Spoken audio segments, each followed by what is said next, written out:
ಅದಕ್ಕೆ ಎರಡನೇ ಪ್ರಶ್ನೆ,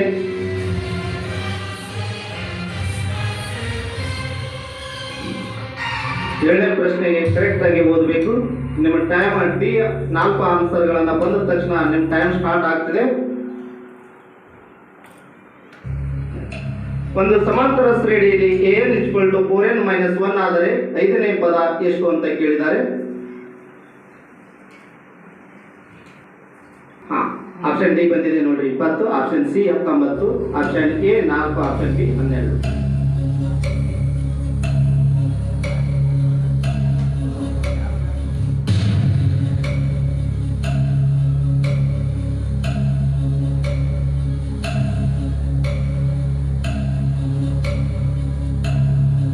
ಎಸ್ ನಿಂತ್ಕೊಂಡು ಆನ್ಸರ್ ಅನ್ನ ಹೇಳಬೇಕು.